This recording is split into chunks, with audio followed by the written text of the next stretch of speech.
If you examine the model of the supermarket, it's very simple. You have an entire community of people buying from this supermarket.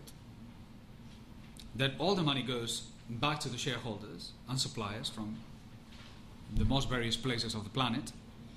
And what comes back to the community is just few salaries in the form of cashiers and tellers. This is a disaster.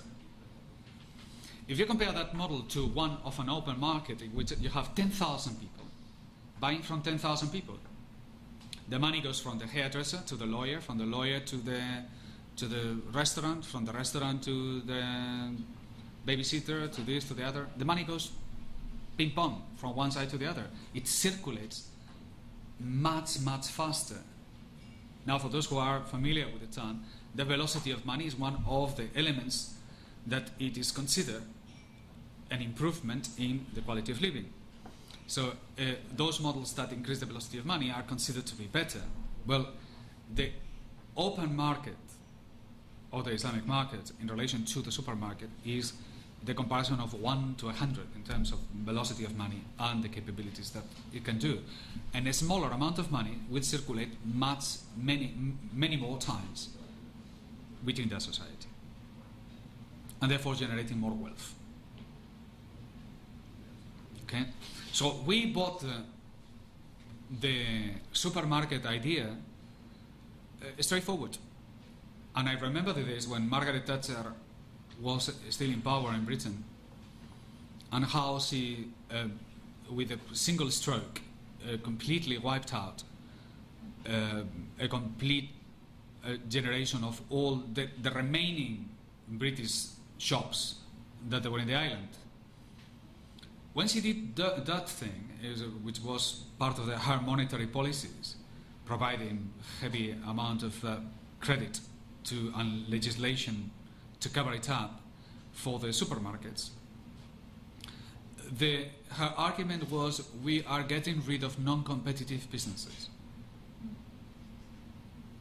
And this is what science can give you. This is the kind of reasoning that you get behind the elimination of non-competitive businesses.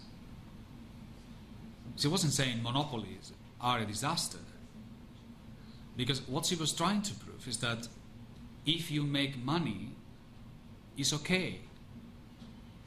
There's no sense of justice here, there's no sense of balance here, of equity or any other kind. It just doesn't compute. So Margaret Thatcher was capable of justifying to British society that about 60 to 70,000 shops were disappearing every year. As it is happening now in Kota Baru. And the famous city Khadija is just falling down into pieces, while Tesco is flaring. And the same thing is happening in Kuala Lumpur. Every time a new Tesco opens or a new Giant opens, there is another 200 or 300 shops disappearing at the same time. So it reaches a point whereby the society no longer finds Giant cheap, but it becomes expensive. Why? Because there's no money in society. They won. So they have all the money, therefore it's expensive. And that's what happened with Tesco now and Walmart in the United States. They used to be cheap, now they're expensive because they have dried out the money. So the answer is the marketplace. In the same way that you can say the gold dinar is the end of inflation, simply because there is no inflation in the gold dinar, because it's impossible. Because if there is new discoveries of gold, you move into silver. Because there's no fixed currency. Because it's flexible. Because it's a basket of commodities. Because you are free. In the same way, you can say that the marketplace, the souk, is the end of unemployment. Because the threshold to create business when the marketplace is free is close to zero. Somebody can go there and make a soup and she's got a living, he or she. You can go with an old carpet and you can sell alongside with the biggest carpet dealer in the world. But what is important is that what we don't do is we don't throw the market, the traders, into the streets. So never in the history we had pasamalam. What we did is that we put the traders into palaces. And we throw the bankers into the streets. In Kuala Lumpur, the bankers are in palaces. And the traders are in the streets. When you put that right, then Malaysia may encounter a little bit of prosperity. In the meanwhile, we remain where we are.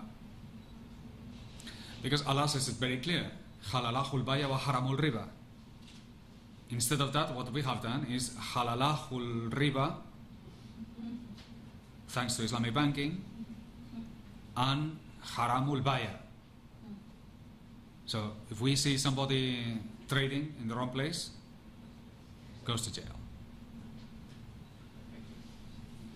So Dinar, souks. What follows from the souks is the caravan. Now, you have heard, it's mentioned in Quran, the caravan of summer, the caravan of winter.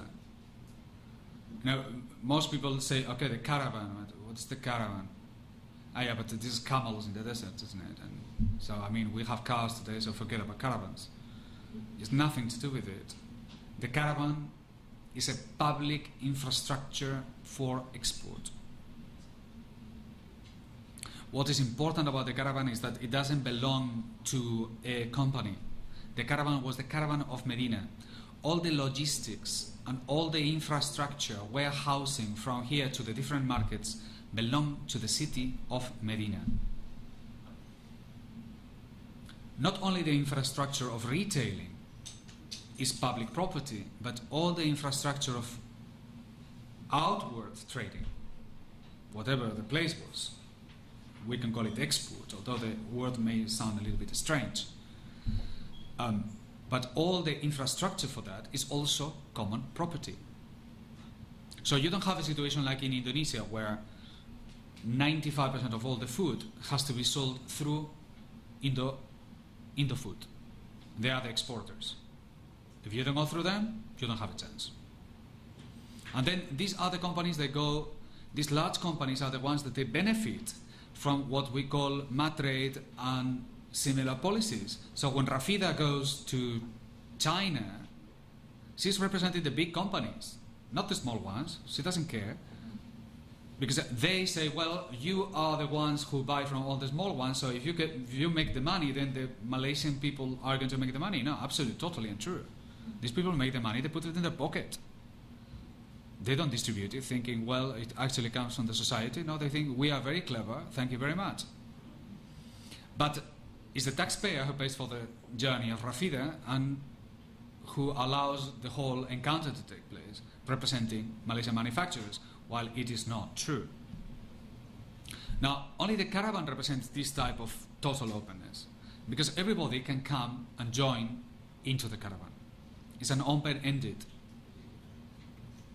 So, in the same way that everybody can participate in the marketplace, everybody can participate into the caravan. The caravan not only represents kind of opening the export possibilities to everybody, but it is an incredible encounter of many kinds. One of them is what generates possibilities for financing that we will look upon later on when we speak about the contracts. But let's say, for the matter of simplification, that the caravans is what is the symbol that guarantees that trading is active.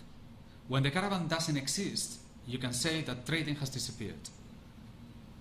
If you don't have caravans, what you have is monopolistic distribution, which is what you have today. You have the transport of goods, but it's already sold. That's not trading. The Silk Route was not made of monopolistic distribution.